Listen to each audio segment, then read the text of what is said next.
The 2026.4 release of Home Assistant is here, and I've been looking into what we're getting in this update, and it's certainly a bumper release with some exciting changes for everyone. It's also got a significant breaking change that will almost certainly affect some users, depending on how you have things configured in Home Assistant, so you certainly don't want to miss the details about this. So come with me as I break down everything you need to know about this release before you decide to upgrade.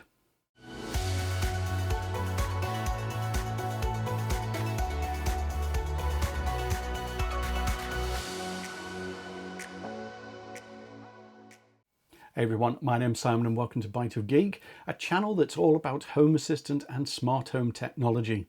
So the new 2026.4 release of Home Assistant is here, and I think I can safely say that this really is a bumper update from the team with lots of new features and integrations. There is, however, one massive breaking change in this release, which will affect some users depending on how you have your devices set up. But we'll talk more about that in just a moment.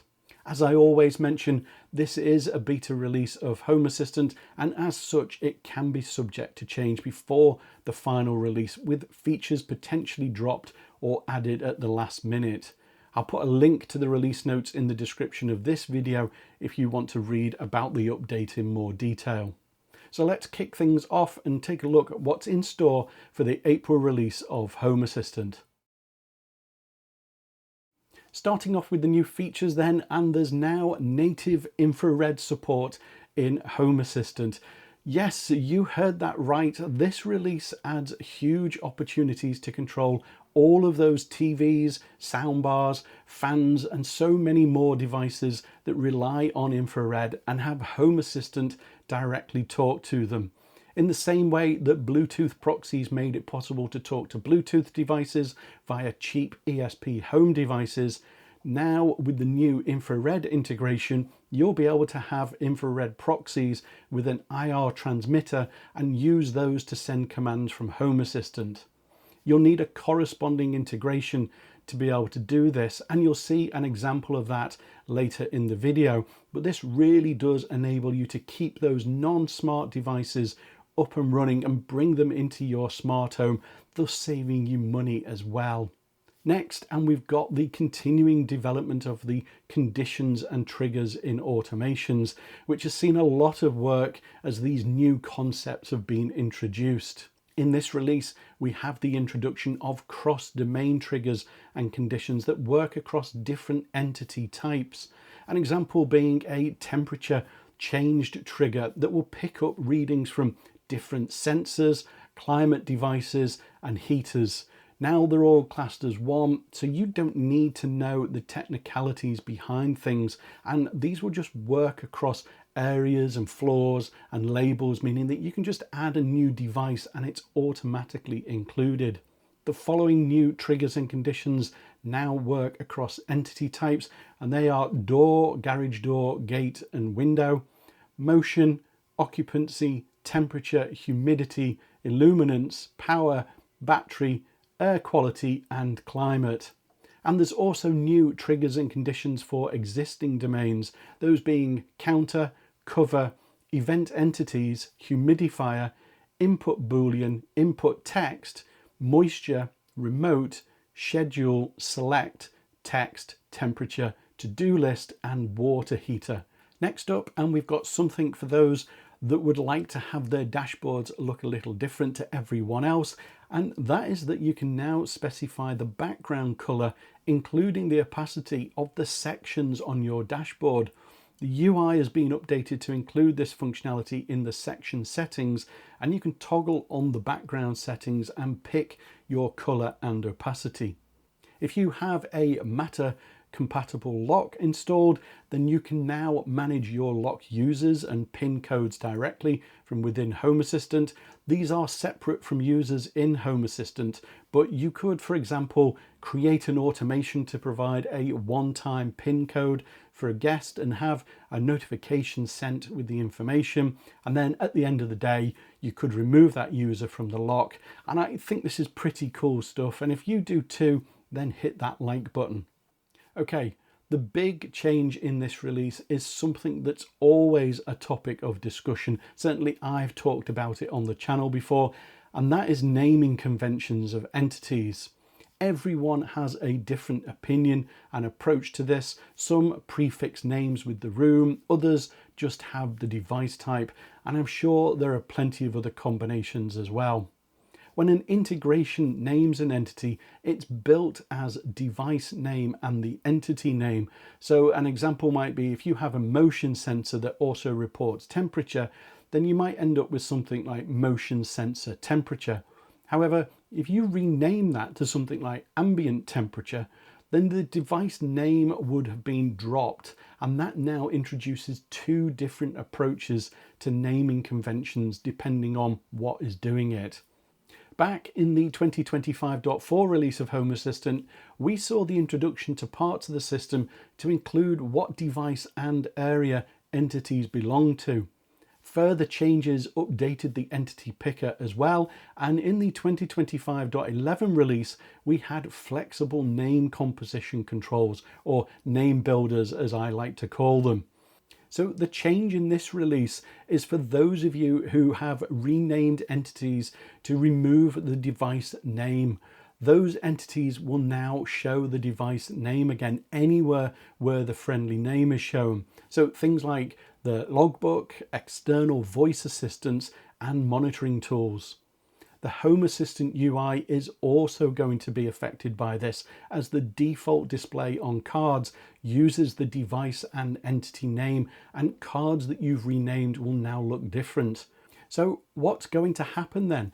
Well, when you install the update, there's going to be a one-time migration that will run, and if your entity name already starts with the device name, so taking the previous example, motion sensor temperature, then that duplicate will be stripped so that you don't end up with something like motion sensor temperature. And if the custom name you've previously given an entity doesn't match the device name at all, then the old full name will be kept as an assist voice alias, which means your voice commands will continue to work. This has been part of a long journey for Home Assistant, starting back in 2022, with lots of changes having already taken place across the front end and integrations.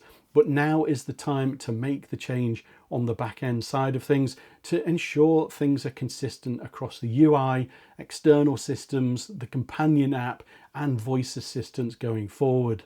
The team does recognise that this isn't going to be pain-free for everyone, and having worked in software development for a long time, I can tell you from personal experience that there really isn't a right time to do something like this. However, sometimes you've just got to bite the bullet and go with it. I'm sure many will have an opinion on this. Is this a good or bad thing? Is it going to affect you? Let me know in the comments below. But there we go, that's the new features for this update, and some nice improvements there, along with quite a significant change to things. Integrations are one of the big things about Home Assistant, giving you the ability to bring a huge range of devices and services from different manufacturers into your smart home. And if you're using Home Assistant, then it's important to keep up to date with the latest updates each month. So make sure to hit like and subscribe to the channel so that you don't miss my next video. But starting things off, and if you've got an Autoscope vehicle tracking device, well, now that can be added to Home Assistant, enabling you to track your vehicle's GPS location and other details via the Autoscope cloud services. If you have a Casper Glow portable sleep light, then you'll be pleased to hear that you can now control it via Bluetooth in Home Assistant. I've not seen this device before, but I'm already thinking of automations for this, especially if you've got something like a bed occupancy sensor set up in your smart home. Those of you playing chess via chess.com will no doubt be pleased to hear you can now get your chess statistics into Home Assistant, so now you can have dashboards with your ranking and game data, amongst other things. Your Dropbox account can now be used as another backup location for Home Assistant, And I think that's at least 3 locations that have been added now in the last couple of months. So no excuses not to have a proper offsite backup. FreshR has now been added so that you can now monitor your various ventilation devices in Home Assistant via the FreshR Cloud dashboard. And as I mentioned earlier, infrared has now been added to Home Assistant. And so we have a new integration layer for that, and which enables other integrations to be able to send commands to control those devices.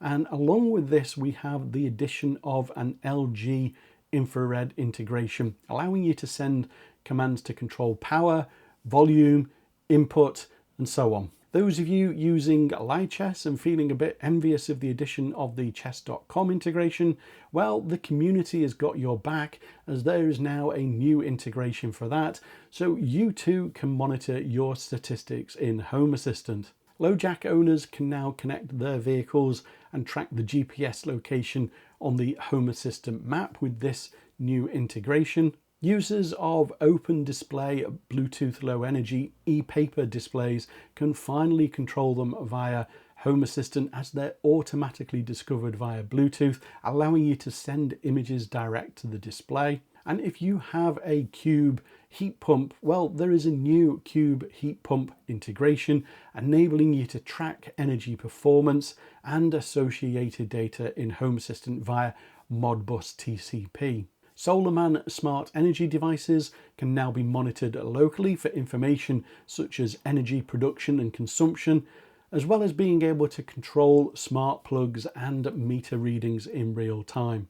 Terminal e-paper display users get to track battery levels and manage sleep schedule of their devices with a new integration.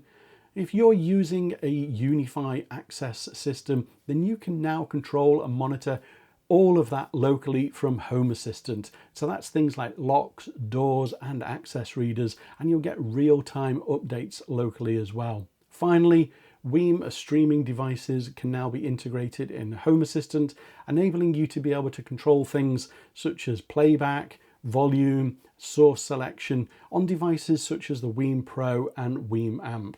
So that's the new integrations in this release, but as always, we've got quite a list of improvements to existing ones. I'm not going to go through them all. Instead, I'm just going to pick out some of the key ones, starting with SmartThings, which has been updated with a huge amount of support for robot vacuums for things like fan speed control, driving mode, cleaning type, sound mode, and so on. So if you've got a robot vacuum using that integration, then there's plenty of new things to play around with there. Continuing with the robot vacuum theme, Roborock Q10 owners can now integrate their vacuum with Home Assistant. And if you've got a SwitchBot keypad vision, well, now there's support for that with doorbell events, tamper alarms, and charging sensors. And SwitchBot Cloud can now control standing fan devices as well. Renault owners now have some new settings exposed, allowing you to set your minimum and target state of charge. Schlage has got some new actions for door lock access codes, so now you can add, delete, and retrieve them directly from Home Assistant. And finally, Gardena Bluetooth has been updated to now include the Aqua, Contour, and Precise range of devices. That's just a handful of the integrations that have been updated this month, but if you want to read the full list of improvements, then don't forget to check out the link in the description of this video. This release, we've yet again got a significant number of integrations moving up the quality scale, which is great for everyone who uses them. Starting off, we have 6 integrations reaching platinum level, and they are O-Power, Portena, System Nexa 2, Telemetry, Terminal, and Whisker Litter Robot. We have 5 integrations moving to gold, and they are Ghost, Libre, Mastodon, Samsung Smart TV, and Telegram Bot. Next up, and we've got 10 integrations moving to silver, and they are Actron Air, Devolo Home Control, FreshR, Fritzbox Tools, GrowWatt Server, LG Infrared, Smala, Tezzy, Yoo-Hoo, and UniFi Access. And finally, we have 2 integrations that move to bronze, and those are MyNeomitis and Satel Integra. It's interesting to see integrations that have been mentioned and introduced in previous releases starting to move up the quality ladder, and it's great to see all the hard work from those contributing being recognized in the releases to make these integrations better for everyone. If you're impressed with the sheer number of new integrations, updates and improvements in this release, then hit that like button. There's quite a few notable changes in this release, and we start with an update from the 2026.3 release, which mentioned that you would soon be able to use voice control for your robot vacuum to clean an area. Well, now you can, just by saying clean the kitchen. Backups have a nice improvement to show the upload progress for each location, including the current steps, and you'll also get a per location upload percentage for those locations that offer that support. There's a nice improvement to the markdown card in this release. Now you get tap, hold and double tap support, which is super handy if you want to make those a little more interactive. The editor for the map card has been updated and now exposes all card level and per entity options. So things like label mode, color and attribute selection, making it easier to do via the UI rather than having to switch into the YAML editor. Templates have a couple of new functions. So we've got state attra translated, which allows you to retrieve translated attribute values for entities, very much like the state translated, except this is for attributes. And we've also got entity name, which retrieves the display name of an entity. Next, and we've got some nice changes for your favorite light colors, which has improved upon the existing functionality of being able to save your favorites. Now you can have those actually on the tile and light cards, making it just a bit easier to switch between those different colors. Along with this, you can now easily copy those favorites between entities, saving you from having to redo them from scratch every time. Another UI change, and the gauge card has been given a modern makeover. Functionality wise, nothing's changed. This just brings it in line with other components on the dashboard. And talking of dashboards, and cards now have an auto height switch in the visual properties, allowing them to adjust their height based upon their content, which means you don't have cards taking up space when they don't need to. You could do this already via YAML, but this brings it into the UI for those that prefer to use this approach to creating their dashboards. And finally, if you're using an LLM agent with Assist, well, now you can see the background thinking the agent goes through when it's processing your request. If you haven't seen this before, then it's quite interesting to see what it's going through to understand what it needs to do. There's several breaking changes this release, and starting off, we have the previously mentioned entity naming, which will see the friendly name always being prefixed with the device name, even when you've gone and renamed it. Next, we have JVC Projector, and this has had the picture mode and HDR processing entities migrated across to the select domain. This is because they are selectable settings and not read-only values. So now you have new select JVC Projector picture mode and select JVC Projector HDR processing entities. The legacy entities are now deprecated. If you have these entities but they're not used, then they will be removed. Otherwise, they'll end up as a repair for you to migrate. LitterRobot has had the nightlight mode removed for LitterRobot 4 devices. There is a new select entity available, so if you're using the old switch entity, then you'll need to update your scripts and automations. Motion blinds that support tilt but don't report a tilt position will now find that the tilt open and close operations will now send jog up and down commands instead of the tilt angle. So again, more changes to scripts and automations there. After seeing this in my error logs for 6 months now, MQTT finally says goodbye to Object ID, which has been replaced with Default Entity ID. If you've been using this in your MQTT YAML and haven't updated already, then now is the time to do so. Those of you using Pyload version 0.4.x, Well, that's now deprecated, and you're advised to switch over to Pyload NG 0.50. Users of Roth Touchline will now find that the preset mode names for the climate entities are being updated to use standard Home Assistant preset names, so you too will need to update your scripts and automations. If you're using switch entities to control Tuya valves, well, they have now been removed after having been marked for deprecation. You should now use the valve entities instead. And finally, Z-Wave has had the installer panel removed, which, although it was hidden, you could enable it via some undocumented YAML configuration.